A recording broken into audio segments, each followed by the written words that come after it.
Dial Age number 10, written by China Maiville, art by Alberto Ponticelli.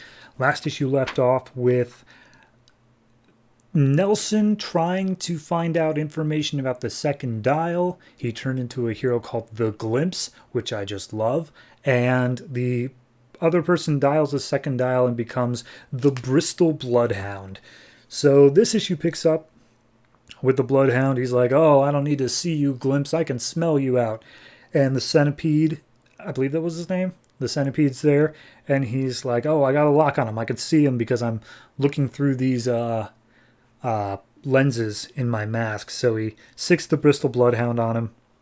But before he's able to, Bristol Bloodhound just kind of freezes up. He's not attacking Nelson. And Nelson is on the comms with Roxy, and she's like, what's going on? He's like, I don't know. I have no clue what's going on. He's just standing there, like, keeps on asking himself, what should I do? And finally, as they're talking to each other, and Bristol Bloodhound's like, what should I do? He's just directly asking him. He's like, what? I don't know. Glimpse gets shot in the leg, and he's calling over the comms to Roxy saying, I'm hurt. You got to get me out of here. And he says, help me. And at that point, the Bristol Bloodhound's like, all right, you got it. He picks up the Glimpse and starts staring down all the soldiers nearby. And he's like, oh, you can try to take me out, but I got a missile on my back. One more step and I'll self-trigger. I'm the Bristol Bloodhound. And at that point, the Centipede's like, sir, I think we should stand down. He's going to destroy us all. So he stands down, and the Glimpse says, get us out of here. And the Bristol Bloodhound just takes off literally like a rocket out through the building and straight up into the sky. And so they're flying across town. Roxy is in Nelson's ear the whole time.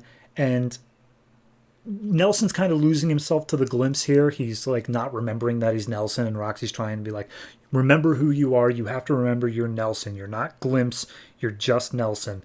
And so at that point, he commands Bristol Bloodhound to take us somewhere so they can get fixed up. And they go to a meeting place that Nelson and Roxy had established beforehand. And when Roxy gets there, they see that Nelson's perfectly fine. He's tied up the soldier, and he's got both dials going on. And she runs up, she hugs him, just like, oh, I was so afraid I would never see you again. And I'm happy that you found this place. And just like, yep, no, we got everything figured out here. And they turn to the soldier, and the soldier's, again, just dead-eyed staring, asking what he should do. And Nelson explains, like, ever since they got back, he's done everything I told him to do, and he's just been sitting here. He hasn't fought back at all. And they had his dial, and they're saying, like, have you tried using his dial? And Nelson's like, no, I'm done dialing for tonight. And if something's wrong with his dial, we got to be extra careful. And Roxy's like, look, you've got my back. You have that dial. We have to figure out what the government wanted here. We have to use this dial. So she uses it. Nelson is like, no, don't do it. But it doesn't work. It just straight up doesn't work. It's just a broken dial. And the soldier has been muttering this whole time, and he ends up muttering dial 7433 for hero. And they're like, wait, 74, that's not the numbers. That doesn't spell hero. And Nelson looks at the dial, and he's like, I get it now. I understand. He's not dialing hero. We dial hero. He's dialing SIDE. He's literally a sidekick. And the whole reason that he's been asking for direction this whole time is that the sidekick has to listen to the hero. They didn't know that. They didn't understand why he wasn't doing these things properly. And it's because he needs to take orders, but specifically from someone with the hero side of the dial. He just kind of absentmindedly was taking orders from the military, but it's only once an actual hero showed up that he got out of it and realized he's the one he needs to be listening to. So then we go to the Centipede, and he's like, yep, all right, Roxy had a whole lot of stuff on dials, but she's more concerned with how the dials are currently. She doesn't care about their history or how they were made or where they came from. And apparently they have a lot of notes from, I think it's Edison. Yeah, Edison's notes, but not like, I don't think Thomas Edison. But basically, he was being informed as to how the dials work and stuff like that via someone who came through with the dials.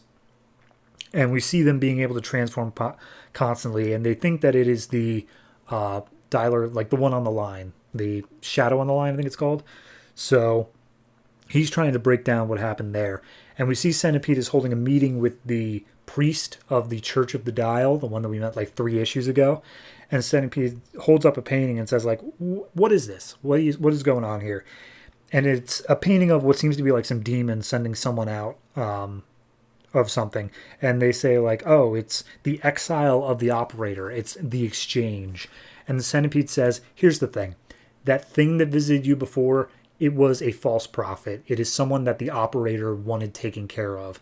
And we can work together to take out that false prophet. We can work for the real operator here. So right now, I need you to tell me what you know so that we can pool our knowledge and send a message to the emissaries of the dial. So we see Nelson and Roxy. They're dealing with the 2 dials now, and Roxy's trying to settle it out and be like, okay, maybe one of us can be the hero and the other could be the sidekick, and we'll just trade off time to time, but we still need to have like times where neither of us are the hero, so we'll have to figure that out. And Nelson just steps up being like, hey, I'll just be the sidekick. It's cool. Don't worry about it. And she's like, really? What? Why are you saying that? And he's like, you clearly have a better grasp on your identity and your reality. I think it's better if I'm the sidekick and you can command me to remember who I am. I'm hoping it works that way. And so basically he's just taking second banana here. He's like, yeah, no, you go for it. So they do their transformations. Roxy turns into her normal thing. I forget what the name of it was, but she puts on her mask. And Nelson turns into Copter. And basically she's just reminding him the whole time, like, remember, your name is Nelson. I command you to remember that. And he's like, yeah, my name's Nelson. That's how it is. And Nelson describes the feeling of being the sidekick is he's still able to do his own thing if he truly wanted to. He has free will, but listening to the orders of the hero fills him with this like warmth and this feeling of good that he just can't ignore. It's like a drug. It's the sort of thing where he's just so eager to listen to orders. And so they go out and basically just do some normal ass crime stopping stuff just to get the feel for it, just to get an idea as to what's going on before they go back into trying to figure out about the government coming after the dials. And as they take down a couple of criminals, they unmask and they're like, yeah, no, it's doing good. They're still in their hero form. And Roxy's form is saying to Nelson, like, hey, look, I command you to do whatever you want. Like, you are in charge of your thing. I command you to do that. And he just straight up makes out with her. He just goes in and kisses her. And that's apparently what he wanted to do. And that's where the issue ends.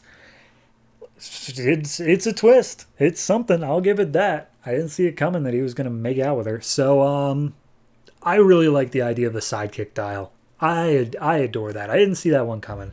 I knew there was something wrong with the dial, but the fact that it was sidekick, that's so clever. I love it. Overall, this was just a fun issue. It did a bit of explaining while setting up a few little twists coming ahead in the future. Now that Centipede's working with the church and Roxy and Nelson, they may, because Roxy has been hinting at having these feelings, and apparently Nelson's got him back. So yeah, it's going to be a wild ride. I'll give this one I'll give it a solid 8. I really did enjoy this issue. I think it's a fantastic twist on something I thought I already knew everything about. So yeah, good issue.